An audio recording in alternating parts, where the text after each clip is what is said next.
Episode 4 of Discovery is upon us. Commander Burnham and Adiria visit the Trill homeworld in hopes of unlocking the secrets trapped within Adiria's mind. But how has Trill society changed since we last saw them 700 years ago? Hello everyone, my name is Captain Jack and welcome to Trek Central. The 4th episode of Star Trek Discovery Season 3 is titled Forget Me Not, with it being written by Alan McElroy, Chris Silvestri and Anthony Moranville. This episode is directed by the great Hanelle M. Culpepper, who you might have known as the first female Star Trek director to direct a premiere Trek series episode with the new Star Trek Picard that arrived earlier this year. Now in case you're wondering where to watch this season, then don't worry, we've got you covered. Episode 4 of Season 3 is online and watchable right now via CBS All Access and CTV Sci-Fi, but it will be available internationally on November 6th via Netflix. It's also available on Crave tomorrow as well. So just a heads up, if you've not seen this episode yet, spoilers will be in this review. In order to keep up to date with our latest Star Trek Discovery Season 3 reviews and related videos such as news and theories, make sure to hit that subscribe button to never miss a video. We're also streaming live on every Sunday at 9 PM GMT to discuss our thoughts, and we invite you to come along. Hope to see some of you there. Okay, let's explore the future. I'm going to do a breakdown this week first, and then we'll jump into our thoughts and reviews. I really want to recap what happened in this episode, and then go over some specific items which kind of stuck out and mean certain things to us. So let's jump into the breakdown. We start with a medical officer's log, which is very cool. Now it's obviously from a viewpoint of Dr. Hugh Culber, and how the crew is now dealing with a separation, and how his own experiences could help them being alone from the mycelial realm. I think this is going to lead to Culber becoming the ship's counsellor in the long run. We also get a very fantastic shot of panning shots of Discovery here, lovely little cinematic angle with some of the dot repair droids working on the hull. Now Adiria doesn't remember being joined to the symbiote, but remembers being found in an escape pod a year ago. That means Adiria wouldn't have been the most recent host since the admiral who previously had the Tal symbiote died 2 years ago. Adiria also talks about how they can now do things like talk 7 languages, cook a mean Bajoran Hasperat. You gotta love some Bajoran references for those Star Trek DS9 fans, am I right? Now of course the crew decide to head to the planet of Trill, in hopes of recovering Adiria's memories. With the spore drive they obviously arrive within seconds to Trill, to which they are met with a Trill commissioner, Voss. And it all seems to be going good as the Trill are still peaceful people and recognise Starfleet and the Federation, even though they're not a part of the Federation anymore. We learn that the symbiotes and the Trill population were decimated by the burn, so they're very glad to see a symbiont return home to them. This makes sense as many joined Trill would have been out within the Federation, and therefore if they were on ships with active warp cores during a burn, they would have unfortunately died. With the symbiont as well, which is basically killing multiple people. As a person dies when no one is left to remember them. I should hope the Dax symbiote is still alive and kicking, but who actually knows how long symbiotes live for. Given dilithium is in such a short supply, the spore drive is obviously going to be used more, and Captain Sue wants them to find a non-human interface, just in case Stamets becomes incapacitated again. This is also an interesting situation, as if a non-human interface is found, the technology of the spore drive could be given to other Federation vessels, therefore not needing to rely on dilithium to get around, essentially giving a Federation fleet a whole new purpose. Culber very much gets a chance to shine in this episode, by getting Commander Burnham to go with Adiria to the Trill's surface, as he believes Burnham is the best person to assist Adiria in recovering their memories, as Burnham basically spent the last year without a past, therefore being able to relate to her. Hugh also brings to the attention of Captain Sue that the crew may be doing well physically, but they are not doing so mentally, and need something to make them feel connected. It seems like the entire point of this episode is the idea of being connected with others. I'm going to quickly step out of our breakdown here and reflect on a personal note I kind of connect with this episode. At the minute, many of us around the world are spending time in lockdown once again, especially as we head towards the end of 2020. This episode, while not being intentional in a way, may connect with us on a deeper understanding here. The crew is dealing with being disconnected from their friends and everything they know. While it's not exactly the same, we as human beings are currently disconnected from everyone we know and love, such as friends and family. We're stuck in our homes, only being virtually connected. Therefore, this episode almost connects with that on another meaning. Not sure if obviously it wasn't intentional, but it's just something to think about. Let me know what you think of it down below in the comment section. Anyway, back to our breakdown. On Trill, Adiria and Burnham meet the Trill Guardian, Z, who works with Symbiote's Commission of Trill, looking after and assigning symbiotes to hosts as well as the Trill leader, Pav, and Commissioner Voss. In 2,000 years, there has never been a successful joining between a symbiote and a non-Trill species such as a human, therefore solving the issue last week of why Adiria has a symbiote for such a long period of time. There is a more mystery to this, of course. The Guardian Z suggests that the use of a non-Trill to join the symbiotes could be a way to continue Trill society, as the burn caused a significant hit to the population of Trill who were able to join as symbionts. If this continues, even though the Trill as a people will live on, their society will ultimately die, as symbionts represent their history and ultimately society. Unfortunately, this idea is posed as radical and controversial, as Commissioner Voss wants to forcibly remove the Tal symbiote from Adiria, but instead they're told to leave Trill immediately. Commissioner Voss takes matters in his own hands and tries to apprehend Adiria, as two guards with some electro spikes surround Adiria and Burnham, but of course luckily Burnham managed to make short work of them along with her phaser. Sparing no time at all, Guardian Z finds the two and takes them to the caves of Makala, which we last saw in Deep Space Nine as where the symbiotes lived and are taken care of. In Star Trek Deep Space Nine, Jadzia Dax returns to these caves to help with some memories of a former host, so it makes sense Adiria is taken there so they can connect with the memories of all of Tal's former hosts. Lovely bit of a continuity there. On the ship, it seems the Spear data is becoming more integrated with Discovery, and is speaking with Zora's voice, the AI in the control of Discovery in the Star Trek short trek Calypso.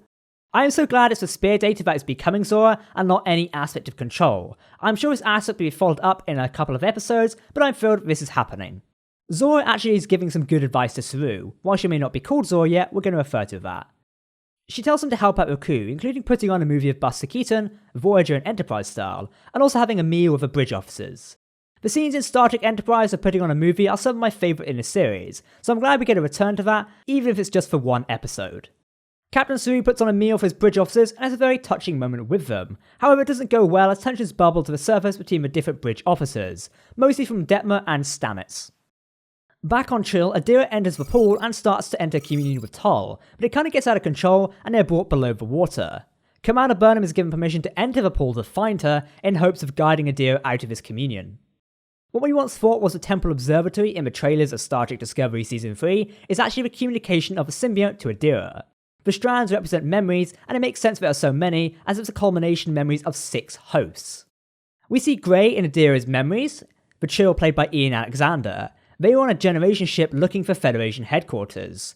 Grey was about to receive the symbiote. Adiria was scared Grey would change when they received the symbiote, and this kind of explains it. Adiria begins remembering more and more about Grey, about how they'd learned to play instruments after the joining. In a touching moment, Adiria gifted Grey a quilt containing key memories between the two of them. But obviously, this is Star Trek and not all touching scenes can last, and we find out why this memory was suppressed. An asteroid hit the Generation ship and Grey was impaired by a shard of metal or something. Grey was ultimately going to die, but the symbiote could be saved and transferred into a new host. Adiria accepts this, and even though they lose Grey, they gain the symbiote.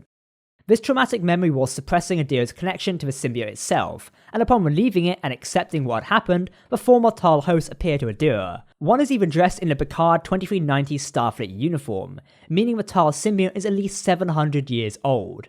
We see Admiral Senator in an interesting Starfleet Admiral's uniform, and a new combadge design. The combadge looks like a stepping stone from the combadge design Discovery will get later in the season. The hosts of Tal are Kasha, Javor, Malda, Kara, Senan, Grey, and finally Adiria, who has become Adiria Tal. They speak Trill, something which has been developed for Season 3 of Discovery, and Adiria is ultimately offered by the leader of Trill to become a mentor of hers. However, Adiria believes that they belong on Discovery to help them and spread the message of the Trills. We do get a little bit of a touching moment between the Trill leadership, as Leader Parv says, "When the Federation returns, we will discuss a different joining." This is so beautiful to hear this, as they have essentially given the Trill society a new lease of life. And now I really can't wait for when the Federation returns. We have allies of Coordinates, Earth, and now Trill, who would now likely rejoin the Federation. We're really getting on hammering home that message of Discovery Season 3 delivering hope to a future which doesn't really have it. That is Discovery's purpose in this new time zone, really. We return back to the ship. Saru remarks that Captain Pike made connecting with the crew effortless, but that was Captain Christopher Pike, the best Starfleet captain, so I wouldn't really compare yourself to him or you'll likely lose. However, Ensign Tilly reminds Captain Sue that even though the dinner may have gone badly, sometimes that is how dinners with family go, and Sue really showed leadership material by reminding them that all connected with them. By reminding them all what connected them. Detmer returns to Hugh Culber and admits that she's not okay and needs help, which Culber will gladly give. I have a feeling this is likely going to be explained a little bit more in another episode and might allude to the fact Hugh Culber could become the ship's counsellor. I mean, come on now, they definitely need one at this point in time. All crew are ordered to meet in the shuttle bay as a movie of Buster Keaton is playing using the holo emitters. The popcorn boxes which are handed out are the same ones Kraft used in Calypso when you watched Funny Face with the AI of Zora. Joy fills the shuttle bay as Saru marks with the sphere data, and not him at the thought of showing the film, and he thinks that the sphere data now wants to protect the crew of Discovery as they protected it from Control.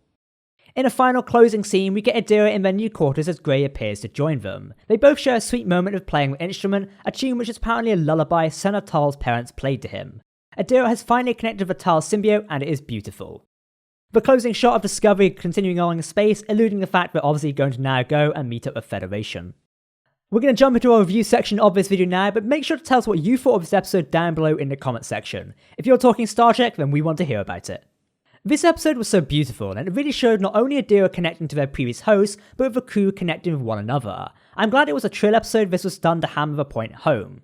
The writers of Discovery have definitely done their research on Trill society before writing this episode, including the Guardians, the Cave of Malakala, and mentioning isobromine.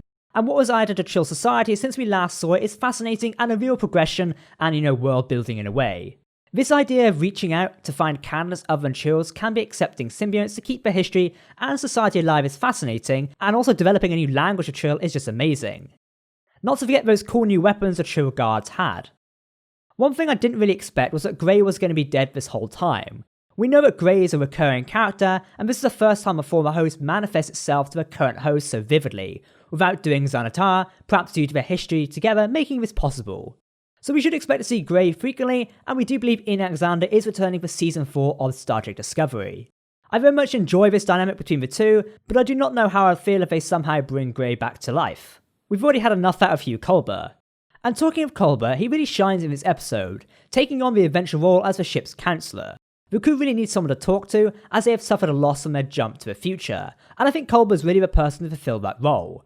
Coming back from the dead really puts life into perspective, and I think Hugh Culber is a great counsellor. He's certainly fit for the role. Now also we need to mention the returning character of Zora. The connectivity Season 3 Discovery has with my favourite short trek Calypso is great.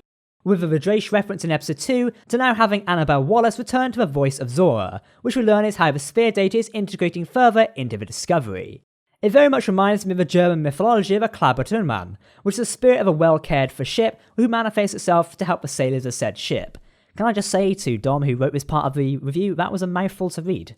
Anyway, the sphere data and protecting it from Control was the main thrust of Season 2, and now in return the sphere data wants to protect the crew of Discovery, not only as a ship, but as in the episode suggesting ideas to help the crew's well-being. It wants to protect the crew and the ship ultimately. How this will ultimately tie into Calypso is a large discussion online in the Trek community right now, whether Discovery will be found in the 43rd century, or there's going to be some timey-wimey stuff and it's going to bend around there. I have a feeling we'll have to wait for more episodes to progress before we ultimately learn more about that. That's the end of our review for Star Trek Discovery Season 3 Episode 4. Please do share your thoughts on the episode with us via this video's comment section. Of course, you're welcome to come and discuss the episode live with us this Sunday here on YouTube at 9 PM GMT. Tune in to Trek Central Live to share your thoughts. I hope to see you there. If you're new around here and want to keep up to date with all the latest Star Trek news and information, then make sure to hit that subscribe button to never miss a video from the team here at Trek Central. You of course can also follow on our social media for the latest updates on the Star Trek universe. All links are in the video description. For now, I've been Captain Jack, and I'll be back with another episode review this time next week. In the meantime, live long and prosper, my friends.